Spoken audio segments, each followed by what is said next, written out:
గత ప్రభుత్వ సాగునీటి సంఘాలను రద్దు చేసి రైతులకు దెబ్బతీసింది. కానీ మా ప్రభుత్వం మళ్లీ వచ్చి సాగునీటి సంఘాలను ఏర్పాటు చేసి వ్యవసాయ రంగానికి కొత్త రూపు తెస్తోందని మంత్రి నిమ్మల అన్నారు. ఆంధ్రప్రదేశ్ రాష్ట్రంలో సాగునీటి సంఘాల ఆవశ్యకత, ప్రాధాన్యత మీ అందరికీ కూడా తెలుసున్నది. ఎందుకంటే విడిపోయినటువంటి యొక్క నవ్యాంధ్రప్రదేశ్ రాష్ట్రానికి వ్యవసాయం, రైతాంగం ఈవేళ అత్యంత ప్రాణం అనే విషయం కూడా గుర్తుపెట్టుకోవాల్సిన అవసరం ఉంది. ఇటువంటి స్థితిలో అటువంటి వ్యవసాయాన్ని రక్షించుకోవాలి, రైతాంగాన్ని కాపాడుకోవాలనేటువంటి ఆలోచనతో గతంలో తెలుగుదేశం ప్రభుత్వంలో మరి ఆ రోజు 2015లో మరి ఆఖరుగా ఈ ఆంధ్రప్రదేశ్ రాష్ట్రంలో సాగునీటి సంఘ ఎన్నికలు జరిగినటువంటి పరిస్థితి మీ అందరికీ తెలుసు. మరి తరువాత వచ్చినటువంటి వైఎస్ఆర్సీపీ ప్రభుత్వం 2020లో ఈ యొక్క సాగునీటి సంఘాలను రద్దు చేసినటువంటి పరిస్థితి కూడా ఒక్కసారి గుర్తు చేసుకోవాల్సిన అవసరం ఉంది. సాగునీటి సంఘాలని రద్దు చేయడం అని అంటే వ్యవసాయాన్ని రద్దు చేయడమే. సాగునీటి సంఘాలని రద్దు చేయడం అని అంటే రైతాంగాన్ని రద్దు చేయడమే, వ్యవసాయ శాఖను రద్దు చేయడమే అని చెప్పి ఈవేళ రాష్ట్ర రైతాంగం భావిస్తున్నటువంటి పరిస్థితి. ఎందుకంటే ఏదైతే ఈ యొక్క వ్యవసాయానికి సంబంధించి అత్యంత కీలకమైనటువంటి నీటిపారుదల సంఘానికి సంబంధించినటువంటి యొక్క సాగునీటి సంఘాలలో రైతుల ప్రాతినిధ్యం ఏదైతే ఉందో, రైతుల భాగస్వామ్యం ఏదైతే ఉందో, దానివల్లనే ఆ పనులన్నీ కూడా సక్రమంగా జరుగుతాయి, పర్యవేక్షణ ఉంటుంది, జవాబుదారీతనం ఉంటుంది. అందుకే సాగునీటి సంఘాలు రైతులకు అత్యంత మేలు జరుగుతాయని చెప్పి రైతులు భావిస్తున్నటువంటి తరుణంలో ఆ రోజు వైఎస్ఆర్సీపీ ప్రభుత్వం ఆ నీటి సంఘాలని రద్దు చేసినటువంటి పరిస్థితిని ఇవాళ రైతాంగం అంతా కూడా తీవ్రంగా మరి ఖండించడంతో మరి మొన్న జరిగినటువంటి ఎన్నికల్లో వైఎస్ఆర్సీపీకి ఆ యొక్క 11 సీట్లు ఘోర పరాభవం, ఒక రకంగా ప్రతిపక్ష హోదా కూడా రాకుండా ఫలితాలు వచ్చాయని అంటే రైతు వ్యతిరేక విధానాల వల్లే ఆ యొక్క వైఎస్ఆర్సీపీ ప్రభుత్వానికి అటువంటి పరిస్థితి వచ్చింది. అందుకు సాగునీటి సంఘాల రద్దు కూడా ఒక ఉదాహరణ అనే విషయాన్ని సందర్భంగా తెలియజేసుకుంటూ, అందుకే ఈరోజు మళ్ళీ తెలుగుదేశం ప్రభుత్వం అధికారంలోకి వచ్చిన తర్వాత ఈ ఎన్డీఏ ప్రభుత్వం మళ్ళీ సాగునీటి సంఘాలని పునరుద్ధరిస్తున్నటువంటి పరిస్థితి.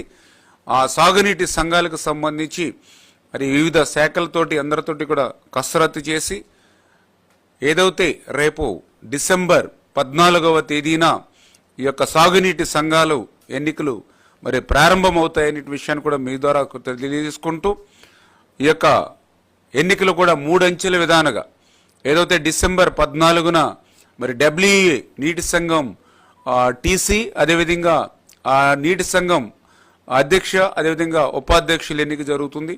రెండవ విడతగా మరి ఏదైతే మరి సెకండ్ విడత, అదేవిధంగా థర్డ్ విడత, 3 విడతలుగా మరి వాటరు సంబంధించినటువంటి డిస్ట్రిబ్యూటరీ కమిటీ రెండవ విడతగా, ప్రాజెక్ట్ కమిటీ మూడవ విడతగా ఇట్లా ఎన్నికలు ఏదైతే జరుగుతున్నాయో అది డిసెంబర్ 14వ తేదీ నుంచి మరి యొక్క సాగునీటి సంఘ ఎన్నికలు జరుగుతాయని చెప్పేసి కూడా మరి మీ ద్వారా కూడా ఈ సందర్భంగా తెలియజేసుకుంటూ, ఏదైతే చంద్రబాబు నాయుడు గారు కూడా చాలా క్లియర్గా మరి ఆయన ఆదేశాలు, ఒక్కసారి వరద వస్తే మళ్ళీ 2-3 సంవత్సరాలు కొరువు రానిటువంటి విధంగా ఆ యొక్క వరద నీటిని వడిసిపట్టి మనం నిల్వ చేసుకోవాలి, ప్రతి ఆఖరి ఎకరానికి కూడా సాగునీరు అందించేటువంటి విధంగా మనం చర్యలు తీసుకోవాలి అనేటువంటి ఆయన ఆలోచనలోకి అనుగుణంగానే ఈ యొక్క సాగునీటి సంఘాల ఎన్నికలను కూడా ముందుకు తీసుకెళ్తూ ఉన్నాం. ఎందుకంటే గత 5 సంవత్సరాల్లో మనందరం కూడా చూసాం, ఎక్కడ కూడా ఏ కెనాల్ మీద కానీ, ఏ డ్రైన్స్ మీద కానీ, ఏ రిజర్వాయర్ దగ్గర కానీ ఒక్క తట్ట మట్టి 5 సంవత్సరాల్లో తీసినటువంటి పరిస్థితి లేదు.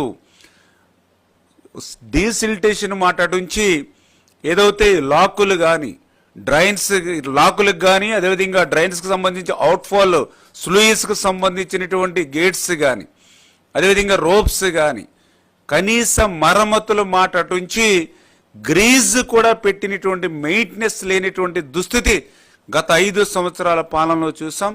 దాని ఫలితం కూడా చూసాం. ఏదైతే ఒక గుడ్లగమ్మ కానీ, ఒక పులిచింతల గేట్లు కానీ ఎట్లా కొట్టుకుపోయాయో, అదేవిధంగా ఒక అన్నమయ్య ఏ మాదిరిగా కొట్టుకుపోయిందో గత ప్రభుత్వం పరిస్థితి మనం చూసాం. ఈరోజు కూడా గత ప్రభుత్వ పాలనా వైఫల్యాలు ఈరోజు కూడా మమ్మల్ని వెంటాడుతున్నటువంటి పరిస్థితి, వారసత్వంగా ఈరోజు మాకు అందినటువంటి పరిస్థితి. మరి ఎందుకంటే మొన్న కూడా చూసాం, ఏదైతే బుడమేరుకు సంబంధించి గత 5 సంవత్సరాల్లో ఒక్క రూపాయి కూడా పనిచేయకపోవడంతో ఏ రకంగా ఆ బుడమేరుకి గండ్లు పడి మరి విజయవాడ నగరాన్ని ఏ రకంగా అతలకుతలం చేసినటువంటి పరిస్థితిలో చూసాం.